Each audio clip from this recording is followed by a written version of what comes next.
Nono ano. Tudo bem com vocês? Espero que sim. Hoje a gente dá início ao segundo bimestre, ou apostila 2.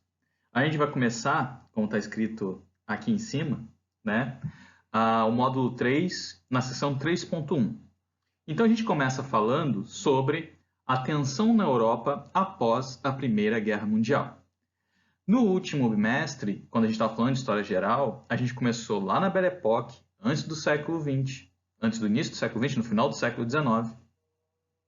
Começamos o século XX, falamos da Belle Époque, falamos da tensão que existia naquele momento, como o mundo era inovador e etc.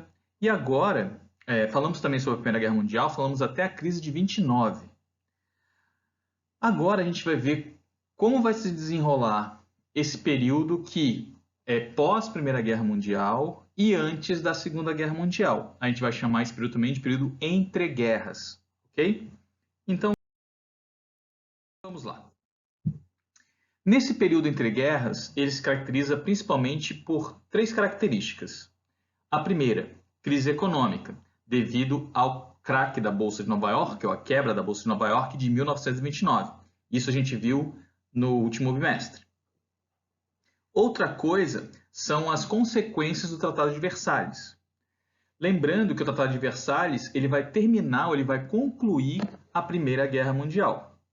E aí o que vai acontecer com o Tratado de Versalhes, né? Alguns países, aqueles que venceram a guerra, né, vão acabar se tornando ou vão tirar vantagens desse tratado, enquanto aqueles países que foram derrotados na guerra, como a Alemanha, por exemplo, vai acabar sendo prejudicado.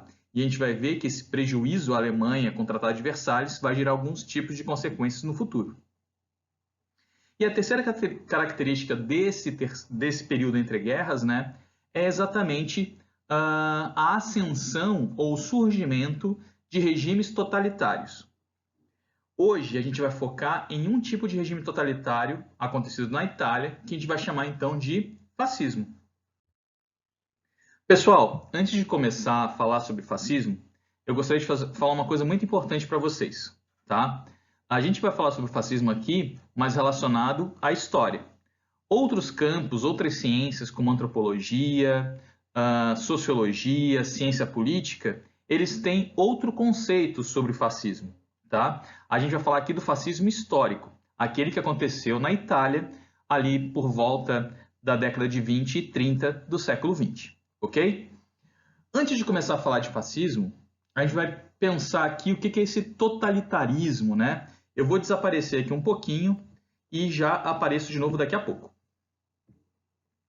Bom, na tela de vocês está o conceito que está na apostila de vocês de totalitarismo. Totalitarismo designa regimes políticos antidemocráticos nos quais o Estado controla rigidamente todos os aspectos da vida política, econômica, social e cultural de um povo. No regime totalitário, há um único partido político, cujo líder também governa a nação. Não existem partidos de oposição política, e fazer oposição ao chefe de Estado, transformando em mito, é considerado um ato de atentado ao próprio país. A propaganda política, por meio do rádio, da arte em geral e de grandes manifestações públicas, e a violência são elementos essenciais na imposição do regime. O fascismo italiano, o nazismo alemão e o regime socialista na União Soviética são exemplos de regimes políticos totalitários nesse período entre guerras. Então, pessoal, o totalitarismo é exatamente esse poder único de uma pessoa só, que não vai nem pensar em deixar acontecer uma oposição àquilo que eles pensam, né? E um outro traço muito importante desse período é o caso da violência. O que acontece com os seus opositores, né, é exatamente entregue a esses opositores a violência. Então as pessoas acabam morrendo, acabam desaparecendo por fazer oposição a esses regimes.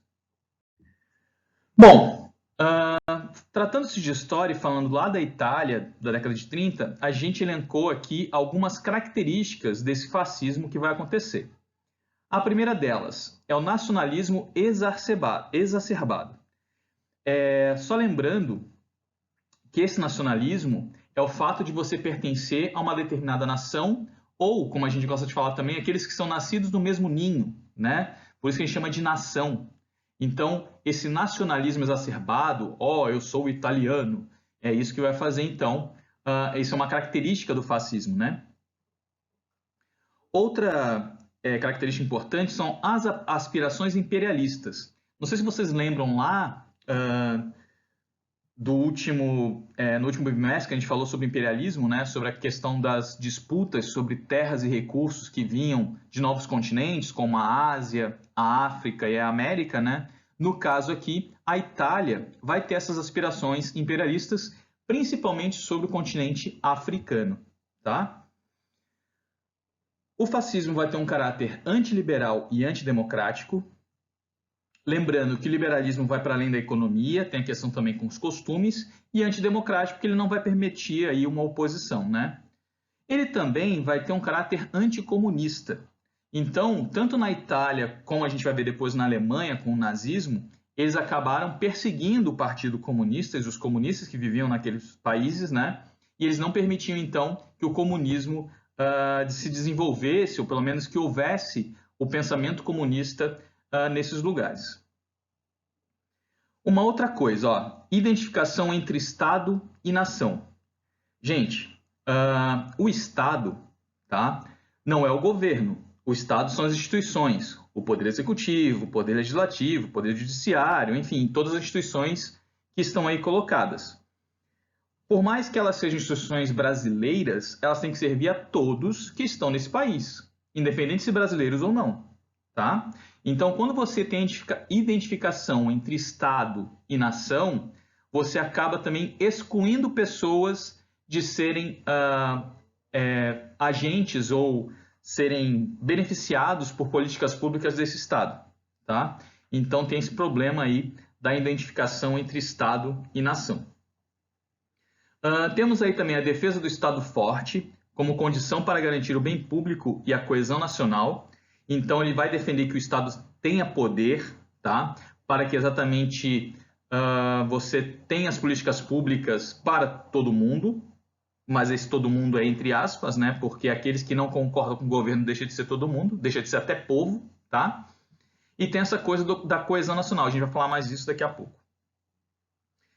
Importante aqui, colocação dos interesses nacionais acima dos individuais. Bom, eu gostaria também de destacar aqui que esses interesses nacionais é interesses de uma classe política, né, ligada lá ao ditador. Então não é um interesse nacional do todo, até porque esses interesses são diversos, às vezes até são contrastantes, né? Então você não vai ter aí esses interesses colocados por todo mundo ao mesmo tempo, né? Então, na verdade, é os interesses daqueles que estavam no poder, os fascistas, no caso. E muito importante, tá? A militarização da sociedade. Então, você vai ter como todo cidadão tivesse que estar pronto para a guerra, tá? Então, você vai ter esse traço característico aí também do fascismo. Uma característica bem importante do regime fascista na Itália é a questão da comunicação, tá? Então você vai ter grandes discursos, então Mussolini vai se dirigir à população diversas vezes para falar o que ele pensa, o que ele acha, etc. E isso é muito importante, porque a oposição não vai ter esse espaço do discurso, o discurso vai ser só do Mussolini. Vai se utilizar bastante os meios de mídia de massa, como rádio e cinema. Na época ainda não existia televisão. E aí, bem legal da gente pensar que é a questão do culto ao líder, tá? E aí eles vão receber dois nomezinhos que vocês vão ver muito por aí. Na Itália, o Mussolini vai ser chamado de Il Duce, né? Ou o líder, o condutor. A mesma coisa no alemão, quando eles vão chamar o Hitler de Führer, que também é o cara que dirige, né? O dirigente, o líder, o controlador, tá? Então, todos esses líderes fascistas, nazistas, vai ter um culto à imagem dessas pessoas. Como eu falei, né, antes para vocês, nessa comunicação sempre vai ser destacada essa questão da comunhão coletiva, como se todo mundo pertencesse aos mesmos interesses, quando isso não é verdade. vai ter a questão do nacionalismo e a exaltação das massas. As massas aqui, não macarrão, tá? As massas significa a população. Vai se falar assim, o povo quer isso, o povo quer aquilo. Só que dentro desse povo, a gente tem que entender que há interesses diversos. Então, quando você faz uma política pública, você, obviamente, vai favorecer uma determinada parcela da população, e não ela como um todo. Ok?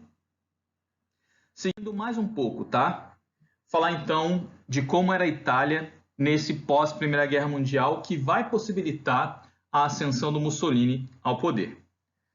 A Itália, logo após a Primeira Guerra Mundial, ela não vai ser beneficiada diretamente com muitas terras após o Tratado de Versalhes. Então a Itália vai acabar se colocando ou sofrendo uma crise econômica muito grande devido também àquilo que a gente já conversou no bimestre passado, que é a crise lá da Bolsa de Nova York. Isso também vai atingir a Itália.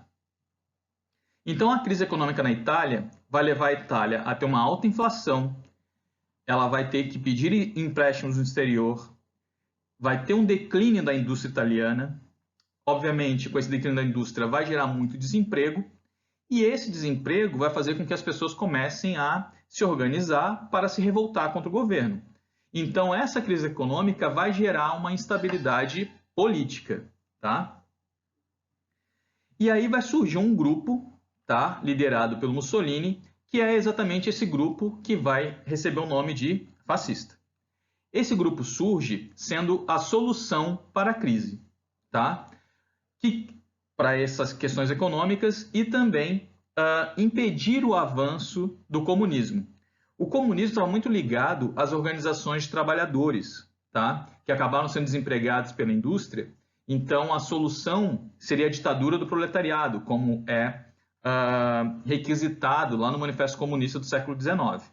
Então, para impedir o avanço dos comunistas na Itália, esse grupo fascista vai se associar aos burgueses, digamos assim, para exatamente não deixar o comunismo avançar, e eles implementam, então, o fascismo na Itália. Vamos ver como é que isso aconteceu? Olha só. Esse símbolo que está aqui na tela, eu vou sumir um pouquinho e já volto. Esse símbolo que está na tela é exatamente o símbolo do Partido Fascista Italiano, tá? Então, da onde vem esse nome fascismo, né? Vem exatamente da palavra fascio, que é feixe de madeira, que é esse feixe de madeira que vocês veem aqui na tela, tá? Por que que isso é importante? Porque para os fascistas, né, como é que ele pensava a sociedade? Que um graveto só, né, um feixe de madeira não, mas uma madeirinha só, assim como um indivíduo, ele é fraco e é fácil de quebrar. Se você pega várias madeiras e faz um feixe, fica muito mais difícil de quebrar. Então, eles pregavam que várias pessoas juntas ficaria difícil de quebrar a sociedade. Entendeu? Então, daí que vem a palavra fascismo, desse facho, desse feixe de madeira. Tá? Bom, em 1919, Mussolini cria, então, um movimento político nacionalista, antiliberal e anticomunista, chamado, então, de Fascio di Combattimento. 2 anos depois, ele cria o Partido Nacional Fascista. Em 22, e aí é muito importante da gente pensar isso, ele faz um ato violento contra os oponentes políticos dele na Itália. Vai se chamar isso de Marcha sobre Roma. Todos os fascistas vestiam uma camisa negra, era tipo o uniforme deles, tanto é que eles eram chamados de camisa negra. E aí os camisas negras vão sair pelas ruas de Roma e vão começar a bater mesmo, tá? Naqueles que se opunham ao partido fascista. Comunistas, liberais e aqueles que não concordavam com os fascistas, eles iam lá e porrada direto, tá? Então esse evento vai se chamar de Marcha sobre Roma. Essa Marcha sobre Roma vai gerar tanto burburinho, digamos assim, que a partir daí o rei Vittorio Emanuele III, que era o rei da Itália na época, vai convidar o Mussolini, já que o Mussolini demonstrou esse tipo de força, né, para se tornar o primeiro-ministro italiano. 2 anos depois, em 1924, o Mussolini sendo primeiro-ministro, ele vai viabilizar que o Partido Nacional Fascista vai obter 65% dos votos e ele vai formar a maioria no parlamento. Só que até aí era uma democracia, porque eles ganharam no voto. O que vai acontecer então um ano depois? Mussolini queria muito mais poder. E no ano de 1925, ele vai extinguir a Câmara e o Senado e vai iniciar uma certa censura sobre a oposição e sobre aqueles que falavam contra o governo. E outra coisa, ele vai caçar todos os outros partidos políticos. Só vai existir na Itália, a partir de 25, o Partido Nacional Fascista. Então, a partir daí, a gente fala que a Itália passou a ser um regime totalitário, uma ditadura. Ok? E qual vai ser, então, as características desse Estado agora chamado de ditadura, né? Como eu já falei antes, nas características do fascismo, né, vai ser um Estado militarizado, que vai cultuar a pátria, preparação para a guerra, é um Estado bastante disciplinador e garantidor da ordem. Essa imagem da Itália, do Estado da nação, vai ser incorporada ao Mussolini. Então, Mussolini agora será o povo, será a Itália. Tá? E como é que isso vai acontecer? Através do sistema educacional. Na apostila de vocês, está dizendo lá que nos livros das crianças, né, vinham frases exaltando Mussolini, exaltando essa questão nacionalista. Tá? Eles utilizavam também o cinema e o rádio para fazer a propaganda desse regime, para exaltar a imagem de Mussolini e exaltar também os feitos da Itália. O Mussolini ele vai desenvolver um novo regime de trabalho, que é o regime de trabalho corporativista, onde ele vai tentar conciliar as classes, a classe trabalhadora e a classe burguesa. Como é que ele vai fazer isso? Ele vai juntar burgueses e trabalhadores no mesmo conselho para definir as atividades de produção na Itália. Claro que os trabalhadores vão sair perdendo nesse embate, tá? O Mussolini também, ele não fez só coisa ruim, né? Ele vai tentar modernizar e dinamizar a economia, ele vai aumentar a produção do trigo para a alimentação dos italianos, ele vai também acelerar a indústria, melhor, acelerar a produção industrial na Itália, principalmente a indústria automobilística. Lembram aí a Fiat é uma indústria italiana que se desenvolveu bastante nesse momento. E também vai investir bastante em obras públicas, e isso gerava, obviamente, emprego para as pessoas. Ok? Pessoal, eu pediria agora que vocês lessem a apostila, realizassem as atividades que lá está para fazer em grupo, né? Mas vocês podem fazer sozinhos em casa, respondam aquelas duas perguntas dessa parte 3.1. E no meu próximo vídeo, a gente vai, então, corrigir essas duas perguntas. Ok? Um grande abraço e até quinta-feira, hein? Não se esquece do nosso encontro. Um abraço e até lá!